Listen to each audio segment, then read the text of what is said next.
Merhabalar, kanalıma hoş geldiniz sevgili dostlar. Beraberce şıkır şıkır pırıl pırıl bir yelek örüyoruz bu videoda.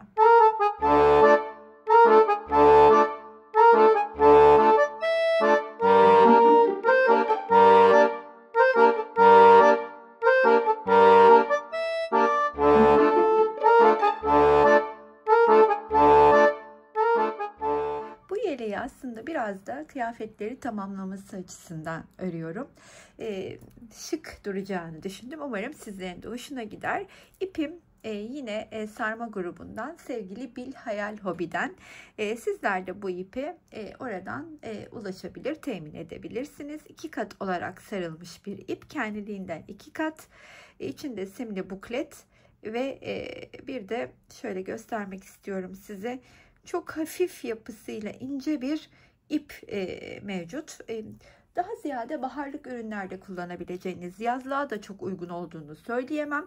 Kış içinde içine karıştırabileceğiniz bir moherle daha da kalınlaştırarak kullanabilirsiniz.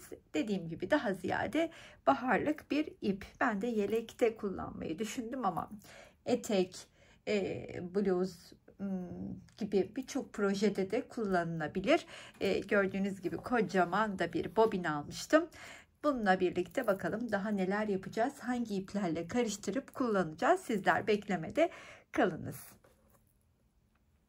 Yeleğime geçecek olursak eğer şöyle 36'dan 40 bedene kadar hemen hemen uygun olacağını düşündüğüm bedende hazırlıyorum. Ama tabii bunun için göğüs ölçüsü çok önemli. Daha iri yapılı hanımlara küçük kalacaktır. Vereceğim sayıdan arttırarak bu yeleği büyütmeniz ya da küçültmeniz, bir kız çocuğu için hazırlığı olacaksanız da küçülterek de kullanabileceğiniz sayıları size vereceğim. Üstüne atmalı sık iğne tekniğiyle başlıyorum. Birazdan tekniği birlikte göreceğiz. Tekniğe birlikte başlayacağız. Sonrasında da kaç santim kaç sıra ördüğümü size anlatmaya çalışacağım. Ben bu ipte 3 milim tığ ile kullanıyorum. Dokusu düştüğü an ördüğüm şekli çok hoşuma gitti. 3 milim benim için idealdi. Siz de lütfen elinize ve ipinize göre tığ numaranızı belirleyin. Yapımına başlayabiliriz. Buradaki parçamı, projemi başlarken 180 ilmek üzerine başladım. Şimdi burada minik bir parçada size modeli göstereceğim ama siz benim burada vermiş olduğum sayıyı büyük bedende, eğer sizler de bana uygun benim gibi bedendeyseniz aynı ölçülerde hazırlayabilirsiniz. Ben birazdan size bu 180 trabzanın, başlangıcın kaç santime denk geldiğini de söyleyeceğim ama ilk olarak modele nasıl başladığımızı bir görelim.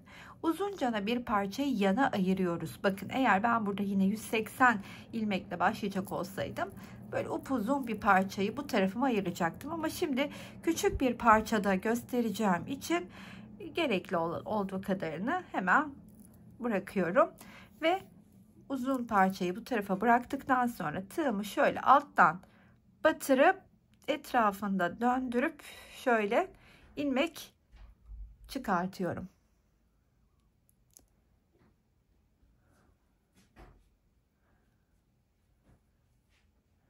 Üstüne ilmeğimi çıkartıyorum. Şurayı yukarıya galiba kadrajda elim kaydı. Orayı bir kez daha göstermek isterim. Bakın şöyle tutuyorum. Döndürüyorum. Çıkartıp tekrar içine sokup buradan ilmeğimi çıkartıyorum. Daha sonra ise artık üstüne atacağım ip benim sağ tarafa ayırdığım şu alttan gelen ip. Tığımın üstüne atıyorum ve içinden ilmek çıkartıyorum. Tığımın üstüne atıyorum, içinden ilmeğimi çıkartıyorum. Atıyorum, ilmeğimi çıkartıyorum. Atıyorum, ilmeğimi çıkartıyorum. Bunu ben kendime öreceğim parçada 180 adet örerek başladım. Burada minik bir parçada başlayacağım. Amaç sadece tekniğin, modelin nasıl ilerlediğini göstermek. Bakın, üstüne atıyorum, sağ ayırdığımı birlikte örüyorum. Üstüne atıyorum, birlikte örüyorum. Bu şekilde zemini dilediğimiz sayıda başlayabiliyoruz. Şöyle minik bir parçada hemen gösterelim modeli. Tabii dediğim gibi siz bunu benim gösterdiğimi sizin için gerekli ölçüye göre ayarlayacaksınız parçayı çalışırken. Şimdi burada artık şu ipimle işim bitti. Bir zincir çekiyorum ve hemen şu minik parçamı döndürüyorum. Ve bakın bulunduğum en son yapmış olduğum ilmeğin içine batıyorum. Bir ilmek çıkartıyorum. İkisini bir örüyorum. Daha sonra buradaki ilmeğin içine batıp yeniden çıkıyorum ve ikisini bir örerek şöyle bir yalancı trabzan başlangıcı, düzgün başlangıç yapmaya çalışıyorum. Sonra sırasıyla hazırlamış olduğum her ilmeğin içine bir adet ikili trabzan örerek ilerliyorum.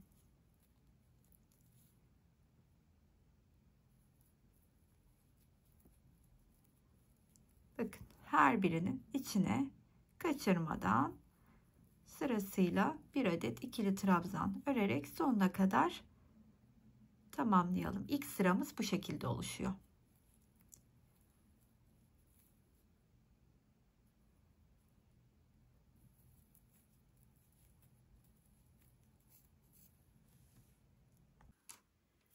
Bakın son ilmeğe kadar geldim. Onun da içine batıp örüyorum ve hemen bir zincir çekip şu parçayı döndürüyorum. Bulunduğum trabzanın içine batıp bir sık iğne örüyorum. Ve her bir trabzanın tepesine bu sık iğneleri örmeye devam edeceğim sonuna kadar. Zaten bir sıra trabzan, ikili trabzan, bir sırada sık iğne mantığı ile ilerleyeceğiz bütün parça boyunca. Sonuna kadar bu şekilde örelim.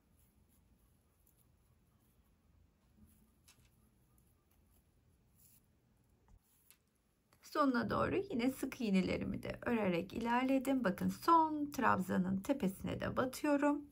Şimdi burada da birlikte yükselelim istedim. Ne yapıyorduk? Bir zincir çektim, döndürdüm. İlk kendi trabzan sık iğnemin içine batıyorum. Bakın hemen içinden de ilmeği çıkartıyorum ve bir sık iğne örer gibi yaptım ve hemen bu iki tığımdaki şu altta gözüken iki ilmeğin solda kalanına batıyorum ve bir daha ikisini bir örüp başlangıçta da bu şekilde her seferinde yükselerek kenara düzgün ilerletiyorum. Evet efendim, işte bu kadar. Modelimiz bu kadar. Çok basit, yani kolay yelek dememin aslında sebebi bu. Bütün model boyunca bu şekilde ilerleyeceğiz. Öyleyse bu bantı anladıksa artık tabii şimdi siz bunu atıyorum 200, belki 180, belki 150 trabzanın üstüne başladınız. Ben bunu kaç santime, kaç sırada ulaştığımı size söyleyeceğim şimdi. Göstermiş olduğum teknikle upuzun bir şöyle parça örüyoruz. Ben ikiye katladım. Parçamın ölçüsünü şimdi size hemen vereceğim. Yani 180 trabzan örerek ulaştığım ölçüyü şimdi size söylemek istiyorum. Şöyle diyeyim, 43, yani 86 santim, 87 santim civarı diyebilirim.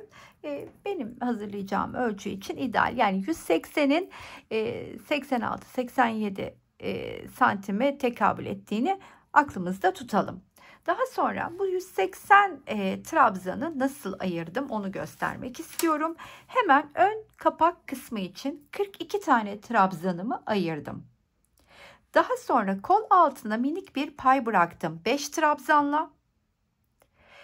İki tarafta da aynı işlemi yaptım. Sağda ve sol kapakta 42 trabzan, yani toplamda 84 etti. 5 artı 5 de kol payı bıraktım her iki tarafta. 94 santim etti. Geriye kalan 86 trabzanı da arkaya bıraktım.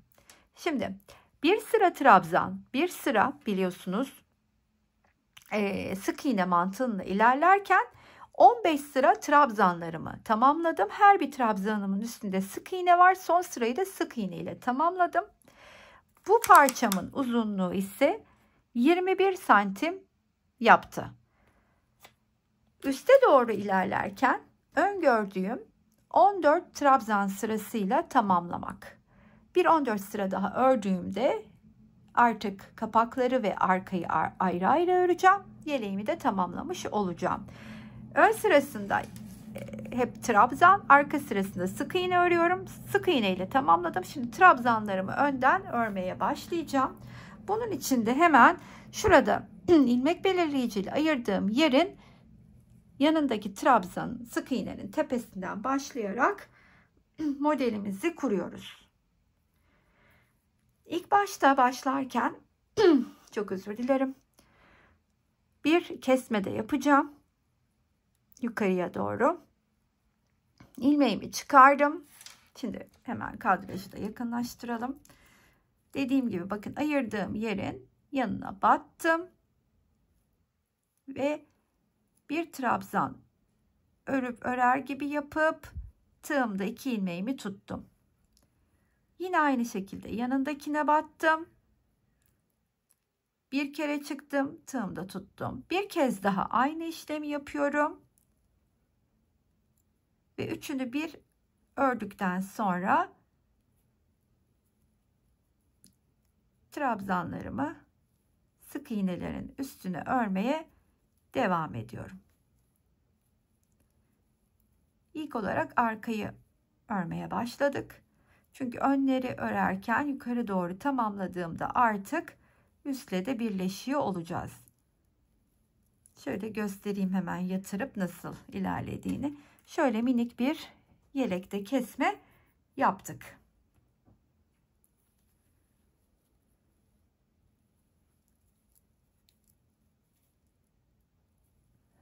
Diğer ilmek belirleyici ile ayırdığım yere yaklaşana kadar ilerleyeyim. Oradaki kesmeyi de birlikte görelim.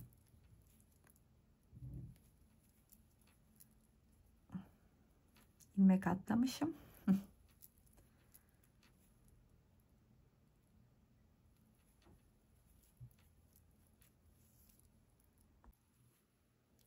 Sonuna doğru yaklaştığımda bakın ilmek belirleyicinin yanındaki son 3 trabzan kaldığında geldim. Şimdi bu son 3 trabzanı birlikte örerek çıkıyorum. Tığı da topluyorum. Bir kesme de burada yapacağım. Şu şekilde. Daha sonra bir zincir çekiyorum. Tersten örmeye sık iğnelerle devam edeceğim. Hemen bu dibindeki kısma bir tane, daha sonra her bir trabzanın tepesine bir tane örerek bu sırayı tamamlayacağım. Yani sık iğneli kısımda herhangi bir işlem yapmıyorum. Her bir trabzanın tepesine bir sık iğne örüyorum. Sadece üstte birlikte çıkalım.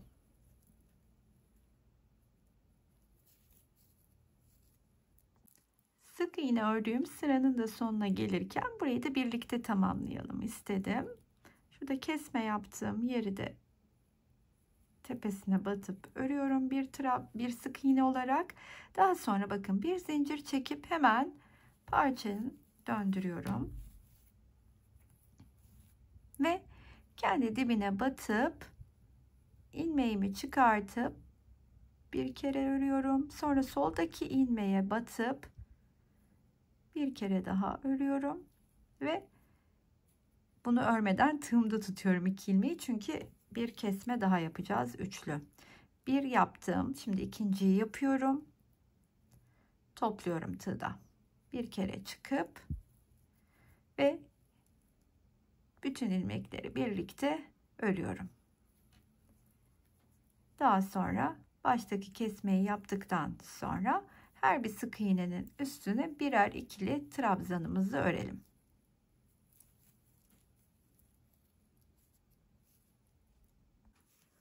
Sona doğru yaklaşırken bakın 3 ilmeğim kaldığında yine hemen şöyle 3 taneyi tığımda biriktiriyorum ve üçünü bir kesiyorum. Sonra bir zincir çekip döndürüyorum. Hemen dibine batıp ilk sık iğnemi örüyorum. Bu sıra bizim sık iğne sıramız. Bir üst sıraya da birlikte çıkalım.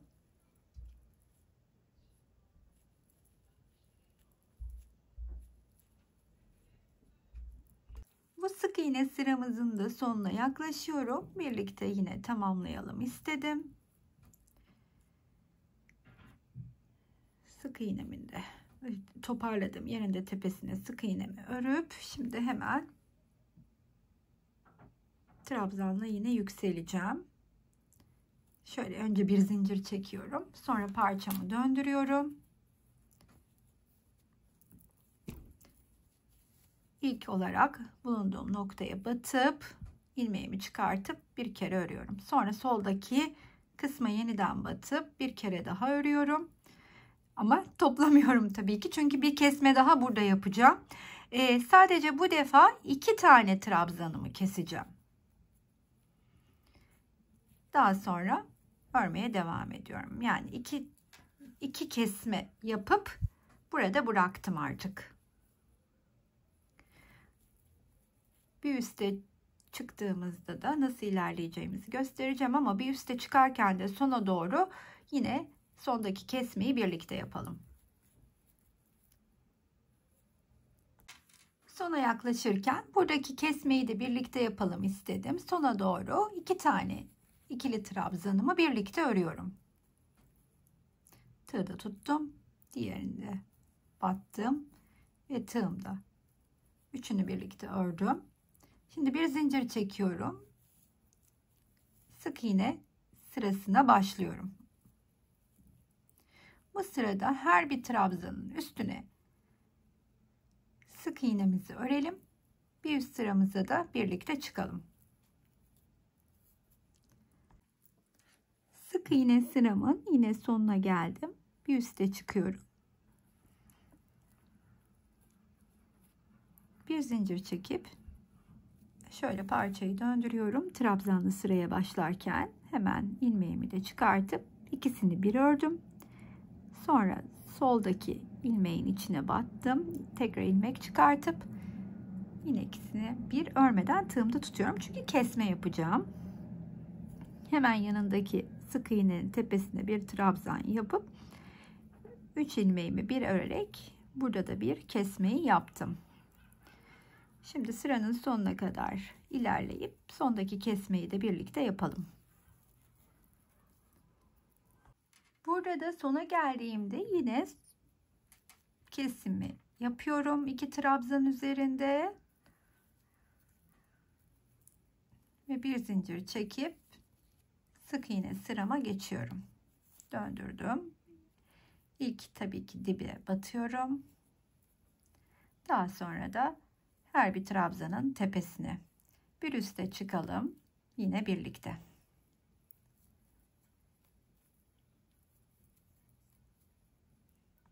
Yine sık iğne sıramın sonuna gelirken istedim ki buradaki kısmı da beraber geçelim ve bir üste çıkalım. Bir zincir çekip döndürüyorum. Hemen dibine batıp ilmek çıkartıp ikisini bir örüyorum. Daha sonra soldakine batıp bir daha ilmek çıkartıyorum. Yine ikisini bir örüp örmeden, tabii ki burada sürekli fark ettiniz mi? Hep ördüm. Kesmeyi unutuyorum. Direkt trabzan yapıyorum. Tığı da tuttum. Şimdi bir yanındaki trabzanın sık iğnenin tepesine batıp burada kesmeyi yapıyorum artık. Bu benim aynı zamanda son kesmem olacak. Artık bir üst sıraya geçtiğimizde kesme işlemini yapmadan düz öreceğim. Sona doğru yine birlikte tamamlayıp bir üste çıkalım. gidişatı anlatayım. Trabzanlı sıramızın sonuna geldiğimizde buradaki kesme işlemini de birlikte yapalım istiyorum. 2 tane trabzanımı birlikte örerek kestim. Bir zinciri çektim. Hemen arkasını döndürüp dibine batarak ilk sık iğnemi ördüm. Bu benim sık iğneli sıram. Bütün trabzanların üstüne sık iğne örüyorum ve buradan sonra bakın şöyle göstereyim. Benim için artık yeterli ölçüye geldiğini düşünüyorum. Ve buradan sonra bir kesme yapmadan dümdüz ilerleyeceğim. Bu şekilde örmeye devam edeceğim.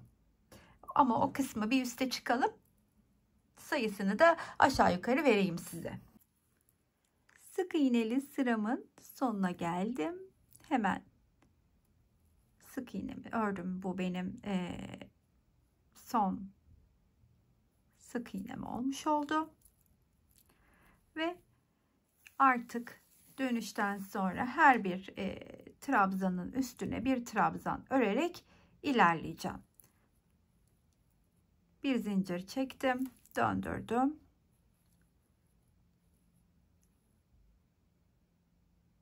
Pardon.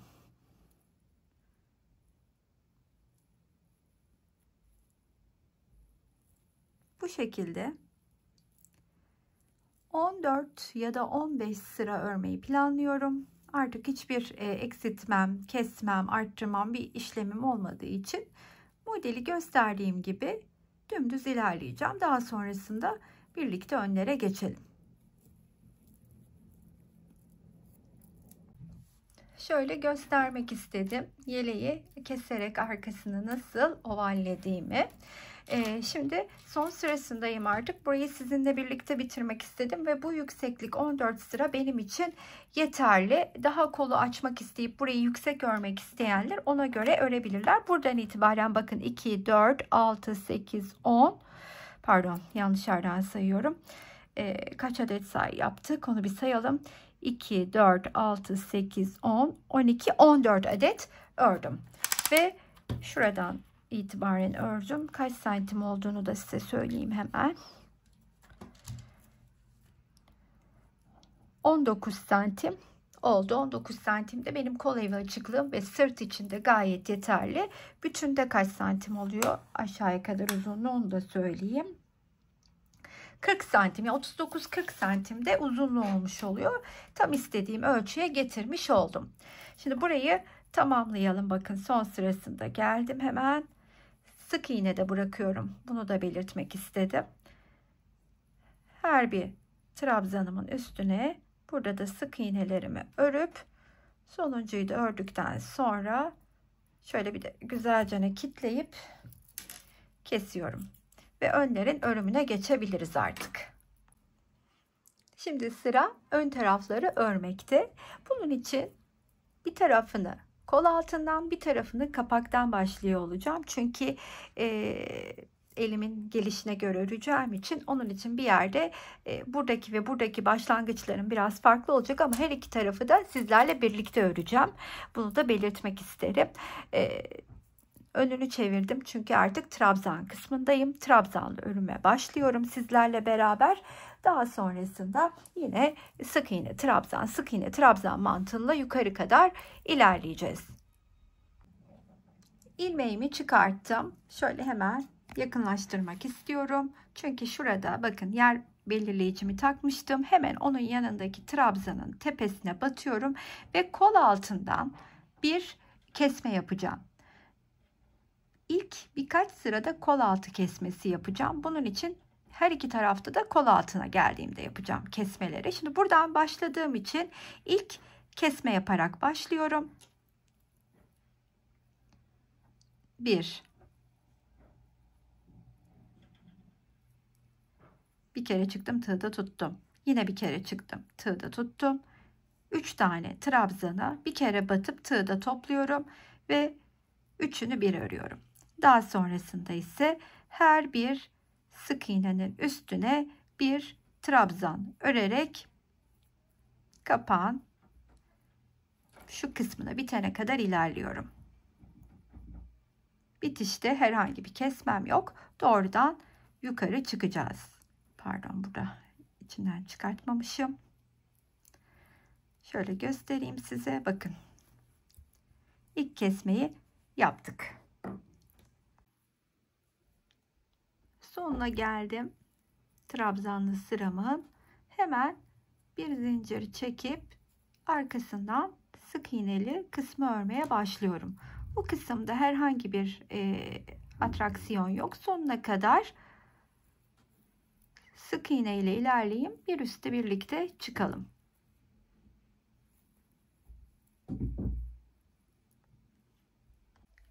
Sık iğnenin sonuna doğru yaklaşırken her bir iğne trabzanın tepesine örüyorum. Burada da batıp ördüm. Şimdi artık bir zincir çekip döndürüyorum. Trabzanlarımızı örmeye başlayacağız. Bulunduğum noktaya battım. İlk yalancı trabzanımı göstermiş olduğum teknikle örüyorum. Tığımda tutuyorum. Çünkü yine kesme yapacağım.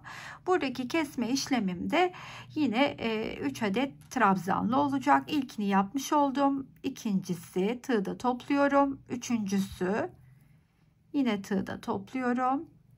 Ve her bir trabzanın tepesine bir adet ikili trabzanımı örüyorum. Buradan sonra sonuna kadar ikili trabzanlarımı öreceğim. Dönüşte yine sık iğne ile geleceğim. Dönüşü de artık göstermeme gerek yok diye düşünüyorum, sık iğneli kısmı. Sona geldiğimde bir üste birlikte çıkarız. Sık iğneyi geçerken şimdi tekrar geldim. Birlikte devam edelim diye. Bunun da üstüne batacağım hemen. Sık iğnelerin olduğu grubun. Ve bir zincir çekip döndürürken yalancı trabzanımı örüyorum ve tabii ki tığda tutmayı her zamanki gibi yine unutuyorum. Tığda tuttum çünkü artık 2 tane keseceğim. 2 taneyi kesip devam ediyorum. Yine dönüşte sık iğneli kısma geleyim. Çünkü yine sol tarafta kapak kısmında herhangi bir işlem yok. Sık iğne ile yukarı çıkıp döneyim. Sık iğneli sıramın yine sonuna yaklaştım. Ve hemen burada da bir zincir çekip yükselip döndürüyorum. Yalancı trabzanımı örüyorum. Tığımda tuttum. Çünkü 2 tane kesme daha yapacağım burada. 2 trabzanımı kestim. Şimdi diğer sık iğnelerimin üstüne trabzanlarımı yapmaya devam ediyorum. Ön kısma kadar ilerleyeceğim. Üstte yine sık iğneli kısmı örüp dönüşte yukarıya birlikte çıkalım. Sık iğneli kısmın sonuna gelirken yine birlikte ilerleyelim istedim. Ve şimdi hemen üste dönüyoruz. Bir zincir çektim. Bu tarafta son artık kesmeyi yapıyor olacağım. Yani ne yaptık? Bakınız 1, 2, 3, 4, 5 sırada kesme yapmış olacağız. Bu benim son kesme yaptığım sıra. Tuttum tığda. Hemen yanındakine de battım. Kestim. Şimdi bu sıranın artık kapak tarafında da ön tarafında da kesme yapacağım için üst tarafa sık iğneye geçmeden evvel bitişte de geleceğim. Bu taraftan son kesmeyi yapmıştım. Şimdi burada da hemen geliyorum. İlk kapak tarafındaki ilk kesmeyi yapıyoruz. 2 tane trabzanımı birlikte örerek ilk kesmemizi burada yapmış oldum. Bir zincir çekip bu sıra sık iğneli sıra. Burada herhangi bir işlemim yok. Bir üste çıkışta artık dönüşte de kesme yapmayacağım ama birlikte örelim dönüşü de. Sık iğnenin sonuna geldim. Şimdi kol altında olan kısımdayız biliyorsunuz. Artık bundan sonra hiçbir şekilde kesmeden devam ediyorum kol altından. Önden kesmeye devam edeceğim. Şimdi burada normal bir zincir çekiyorum. Dönüyorum. İlmeğimi çıkartıp örüp sonra soldakine batıp yine ilmeğimi çıkartıp yine örüyorum ve yandaki trabzanın tepesine batıyorum. Bu sıranın sonuna doğru birlikte kesimini yapalım. Şimdi buradan artık eksiltmemiz bitti. Dümdüz geldim. Hemen yakadaki son 2 sık iğnede kesmeyi gene yapacağım. Bu da benim ikinci kesmem olmuş oluyor. Bakınız. Pardon, kesme yapacağım deyip tekrar üstüne çıktım.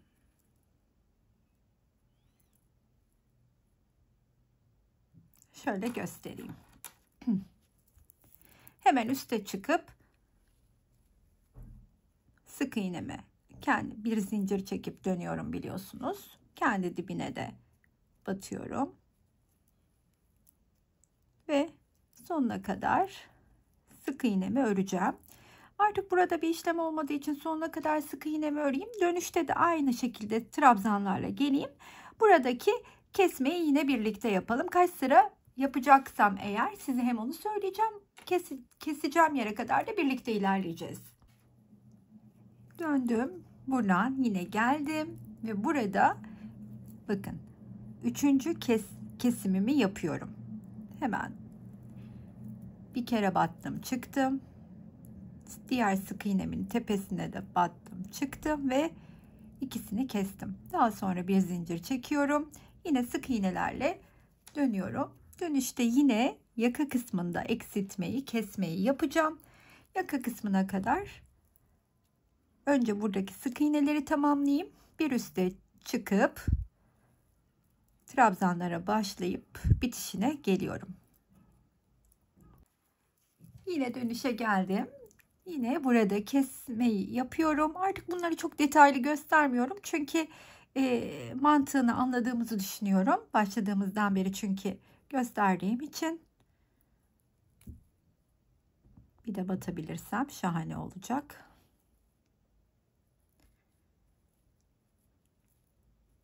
Burada da yine kestik. Bakınız şimdi.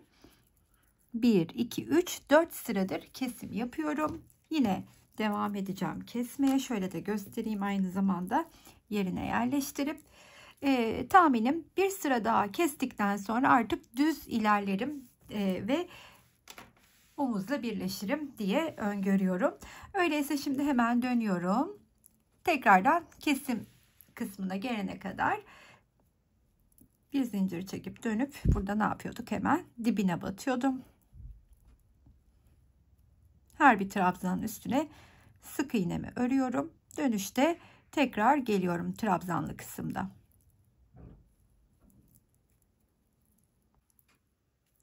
Bu sıranın da sonunda yine bir kesme yapıyorum. Ve şöyle bir önüme koyup baktığımda aslında şöyle bakın tam da yerine yerleştireyim şöyle. Kadrajı da açayım siz de görün rahat. Bir sıra daha kesme yapıp öyle birleştireceğim. Bir sıra daha yani yine dönüp sık iğneye öreceğim. Dönüp trabzanlara geleceğim ve burada bir kesme daha yapacağız. Onu söylemek için geldim. Son artık kesimimi burada trabzanla yapıyorum. 2 trabzanla. Ve artık üste çıktıktan sonra sık iğnemi öreceğim ve dümdüz örmeye yukarı doğru devam edeceğim. Şimdi arkayı biliyorsunuz 14 trabzan sırası ile tamamlamıştım ve son sırasında sık iğne ile bitirmiştim. Burada ise 14 trabzanı yapıp sık iğne yapacağım. Trabzanı örerken arkayla birleşeceğim. Yani 15. trabzanı burada örerken arkaya birleşeceğim. Şimdi buradan sonra yapacağım işlem aynı. Hiç eksiltme yok her iki tarafta da. Dümdüz yukarıya kadar örmeye devam ediyorum. Yani toplamda ne yapmış oldum? 2, 4, 6 sırada kesme yaptım. Şimdi kaçıncı sıramızdayız onu da kontrol edelim. 2, 4, 6, 8, 10. 10. sıramızdayız. Ben 5 sıra daha yukarıya doğru trabzanlarımı örüp geliyorum. 14 sıra trabzanımı tamamladım buradan başladığımdan itibaren. Şimdi 15.yi örerken birleşiyor olacağım aynı zamanda. Sık iğnemi ördüm. Şimdi burada dönüşe geçeceğim. Hemen ilk trabzanla birlikte de karşıyla birleşmeye başlayacağım. Birleşme kısmında gelmek istedim. Şimdi döndürdüm bakın. Hemen dibine battım. İlmeğimi çıkardım. Birlikte ördüm. Tekrar öndeki ilmeğe batıp yine çıktım. Birlikte ördüm ve tığımdan çıkıyorum. Karşı tarafta ilk örmüş olduğum trabzanın tepesine batıp bakın burada döndürüp hemen ilk örmüş olduğumun tepesine batıyorum ve içinden ilmeğimi çıkartıyorum. Daha sonra tığımın üstüne ipimi alıp hemen yandaki sık iğnenin içine ikili trabzanımı örüyorum. Yine çıkıyorum. Bu defa ikinci trabzanın tepesine batıp içinden ilmeğimi çıkartıyorum. Üçüncünün tepesine battım. Ördüm ve tığdan çıktım. Bu defa üçüncünün içinden geçirdim. İşte sonuna kadar da bu mantıkla önü ve arkayı birbirine birleştireceğim. Böylelikle bir tarafımızı tamamlamış olacağız. Diğer tarafın örümüne birlikte geçebiliriz.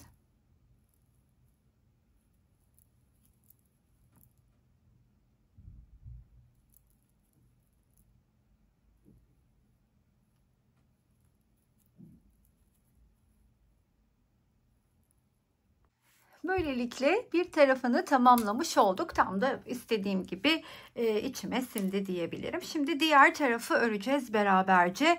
Bu kapaktan başlayacağız. Tabii buradaki kadar detaylı ilerlemeyeceğim. Çünkü artık nasıl kesme yaptığımı, nasıl ilerlediğimi biliyorsunuz. Burada sadece size işte bu sırada şu kadar keseceğiz falan diye sizi hatırlatarak buradan başladığım için de daha kısa keserek ilerleyeceğim. Asıl detaylıyı bu tarafta anlatmış oldum. Özellikle bu kısmı dikkatlice izlemenizi rica ederim. Hemen ilmeğimi çıkartıyorum. Biliyorsunuz ilk başta başlarken kapağın ön tarafında bir eksiltmemiz yok. Bunun için buradan ön yüzünden trabzanlarımı örmeye başlıyorum. Sonuna kadar geleyim. Bir başlangıcı size göstereyim. Sonuna kadar ilerleyip sonda bir eksiltme yapacağız. Oraya kadar zaten siz de nasıl ilerleyeceğimizi biliyorsunuz. Şöyle yatırdım hemen. İlk trabzanımın tepesine battım. Hemen ikili trabzanımı şunu öne alıyorum, örüyorum. Ve altta her bir sık iğnenin de üstüne örmeye devam ediyorum. Sonuna kadar. Bu tarafın ilk sırasının sonuna geldiğimde 3 trabzanla kesmemi yapacağım ve tığ da toplamaya başlıyorum. 1 2 ve 3 hepsini bir örüyorum.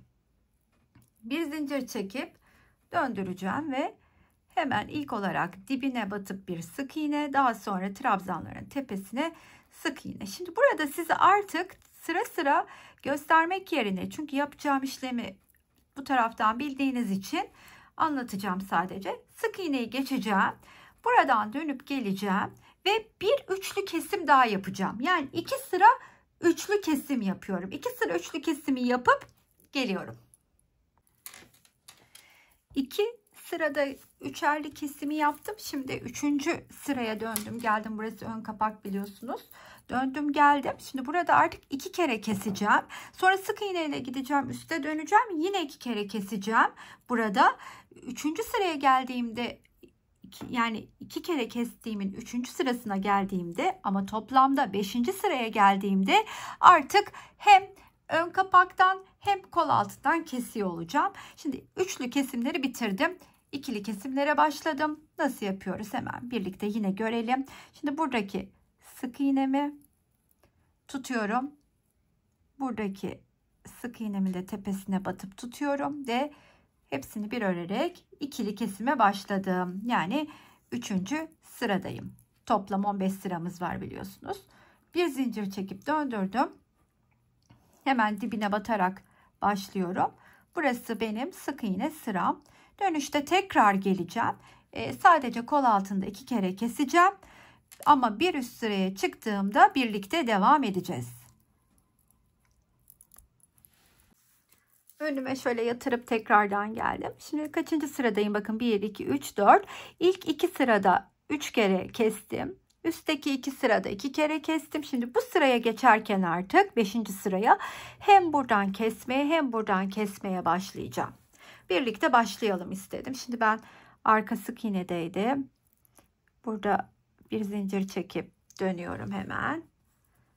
Ve önden öreceğim. Trabzandayım çünkü. Bulunduğum noktaya batıp ilmeğimi çıkartıp örüyorum. Şimdi bu aşamada tığı da tutuyorum. Çünkü işte 2 tane kesme yapacağım. 5. sırada ön taraftan. Bu ilk kesmem. Daha sonra ilerliyorum. Bu sıranın sonuna geldiğimde 2 kere de sonda kesim yapacağız. 5. sıranın kol altı kısmında artık son kesimi yapıyorum. 1 çıktım. 2 ve 3 ilmeği birlikte örerek artık kol altındaki işlemimi tamamlamış oldum. Buradan sık iğne ile dönüp geleceğim. Önden ilk sıramı yapmıştım. Üstüne 5 sıra daha kesim yapacağım. Yani toplamda 6 sıra önü keserek ilerleyeceğim. Aynı burada yaptığım gibi döneceğim, sık iğne ile geleceğim. 2 tane keseceğim. Tekrar 6 sıra, yani bir sırasını tamamladım. Üstüne 5 sıra daha örüp geliyorum. Burada 6 sırada kesmeyi yaptıktan sonra artık kesme yapmalık alanım bitti. Yani toplamda 2, 4, 6, 8, 10 sıra ördüm. Şimdi 5 sıra trabzanı öreceğim ama 4 sıra trabzanı tamamlayıp 5. sıra trabzana geldikten sonra artık karşı tarafla birleşmeye başlayacağız. O birleşme kısmında da tam olarak gelip size şöyle hemen trabzanlı kısma geçtim yeniden. Orayı başlıyorum. Artık bundan sonra bakın hiçbir şekilde eksiltme yapmadan normal trabzanlarımı örmeye başladım. 1, 2. Burada 28 tane trabzanım var. Buraya birleşirken de buradan 28 tane trabzanı bulup 5. buradaki son 15. trabzana geldiğimde karşıyla birleşeceğim.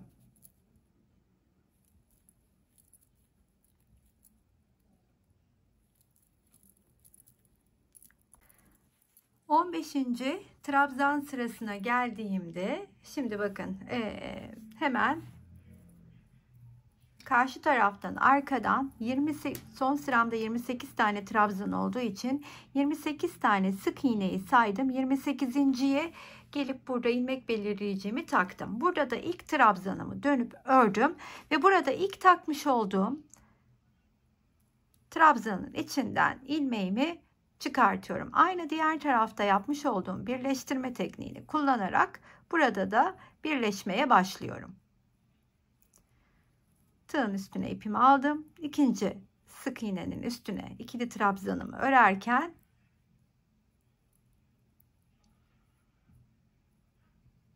hemen şöyle örüyorum ve tığdan çıkıyorum. Bunu çıkartıp devam edeyim. Engelliyor çünkü birleşmemi. Şimdi ikinciyi de ördüm. Yine tığımdan çıkıyorum. Hemen yanındaki boşluktan ilmeğimi çıkartıyorum. Tekrar tığın üstüne ipimi aldım. Göstermiş olduğum teknikle bu kenarın sonuna kadar birleşiyorum.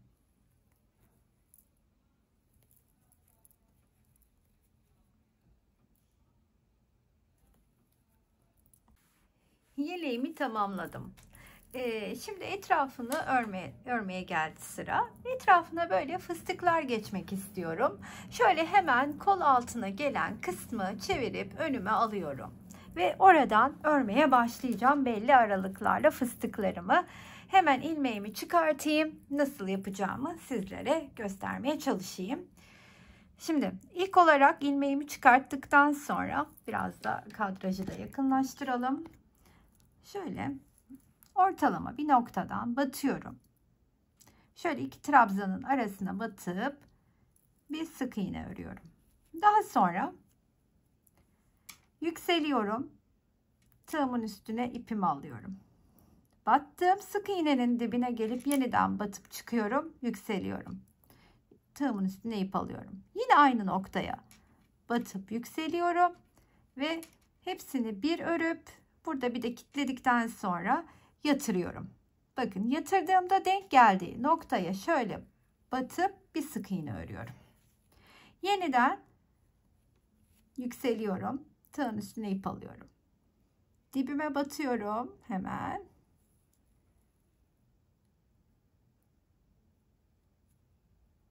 Yükseliyorum. Tekrardan gelip dibine batıyorum. 3 kere aynı işlemi yapıyorum. Hepsini bir toplayıp bir kilitledikten sonra yatırıyorum. Denk geldiği boşluğa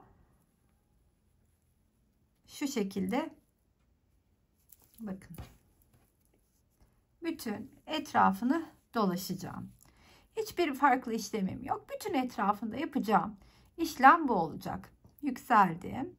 Dibine geldim. Battım. Tekrar yükseldim. Yeniden geldim. Sık iğnenin dibine battım. Yükseldim. 3 kere yaptıktan sonra bir de kilitleyip yatırıyorum. Tekrar yükseldim. Tığın üstüne ipimi aldım. Sık iğnenin dibine battım. Yükseldim. Sık iğnemin dibine battım. Yükseldim. Üçünü bir ördüm. Kilitledikten sonra yatırdığımda denk geldiği boşluğu buluyorum. Bu da 3 tane trabzana tekabül ediyor. Bunu söyleyeyim bakayım. Her birinin altında 3 tane trabzan olmuş oluyor. Gördüğünüz üzere. Bu şekilde bütün etrafını geçeceğim ama şu köşeyi geçerken birlikte örelim. Şurayı. Kenarı bu şekilde ilerlerken bakın buraya geldiğimde artık köşeye doğru ilerledim. Yine yükseliyorum. 3 kere tığın üstüne ipimi alarak yükseliyorum. Sonra bir kere kilitledikten sonra 3'ü sayıp geliyorum. Şimdi buraya doğru geldiğimde de şöyle ilerliyorum köşede. Yükseldim. Tığın üstüne ipimi aldım. Yine battım. Yükseldim. Köşenin içine yine battım. 3 kere işlemimi tekrarladıktan sonra tam bu köşeye gelip batıyorum.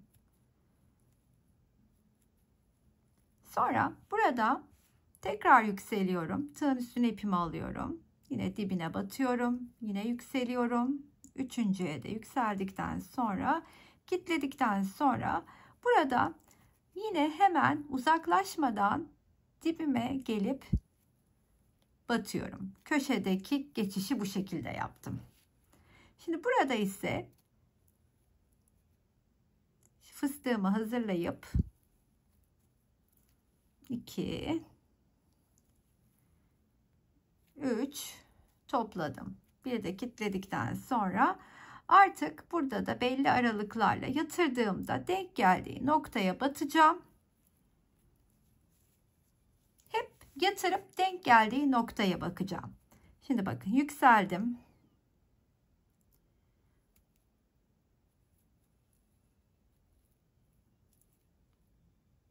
Üçüncüye de yükseldim. Hepsini bir topladıktan sonra kilitliyorum. Hemen yatırıyorum. Ortalama en uygun yere belli aralıklarla kontrol ederek batarak bu şekilde ilerliyorum. İşte bütün yeleğimin etrafını ve kol evini de bu şekilde örüp yeleğimi tamamlayacağım.